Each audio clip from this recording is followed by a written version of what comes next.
কয়েকদিন ধরে আমাদের এই রাউটারটা নষ্ট হয়ে গেছিলো, মানে কাজই করছিল না ঠিকমতো।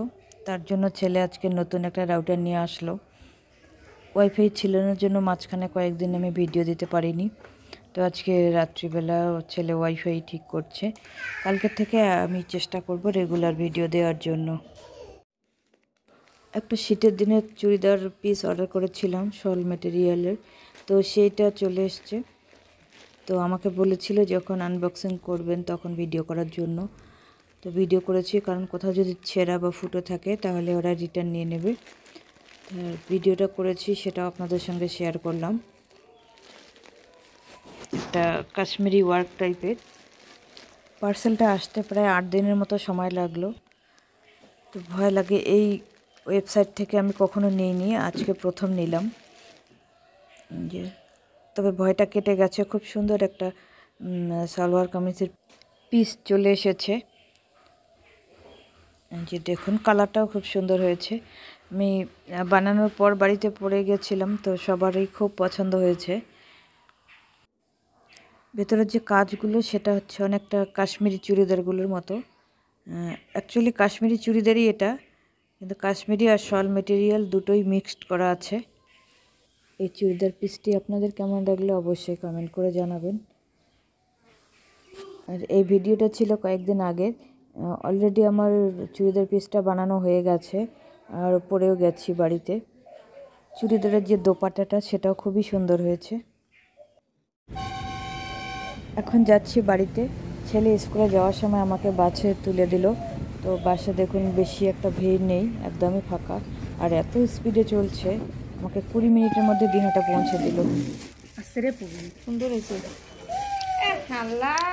টেস্টি হয়েছে মনে হয়।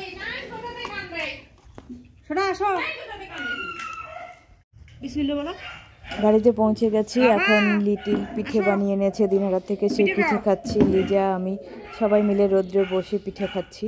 খুবই টেস্টি হয়েছিল পিঠেটা।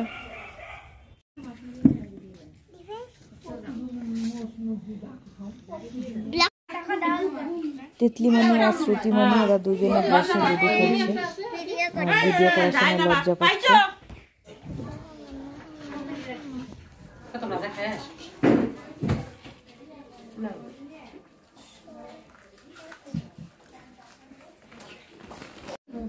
যে চুড়িদার পিসটা দেখালাম সেটি এবার পরে আছি আমি, আর নতুন একটা লুক দেখাচ্ছি। চশমা পরা ভিডিও এর আগে আজকে প্রথম দিলাম। একটা শর্ট ভিডিও বানাবো, শর্ট ভিডিও বানানোর আগেই হচ্ছে একটা বড় ব্লগ বানাচ্ছি। এখন আমরা আছি একটা অনুষ্ঠান বাড়িতে।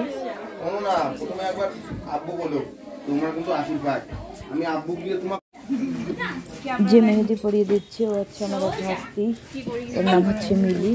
খুব সুন্দর করে ডিজাইন করে দিয়েছে। আর বাহাতেরটা মৌসুমী এক মামা কাপড়ের বউ, ও পরিয়ে দিয়েছিল।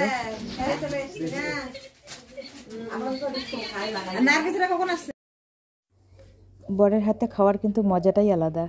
তো ওকে পায়েস খেতে দিয়েছে, তো ও পায়েস খেতে পারছে না জন্য আমাদের সবাইকে খাইয়ে দিচ্ছে। খেতে পারছে না বলতে ও সুগার আছে জন্য মিষ্টি পায়েসও খাবেই না, তার জন্য আমাকে আর এই যে মিলিকে খাইয়ে দিচ্ছে। এদিকে আমি আর কি করে বললাম যে ভাবিকে খাইয়ে দাও, তো ভাবি তো খুবই লজ্জা পাচ্ছে।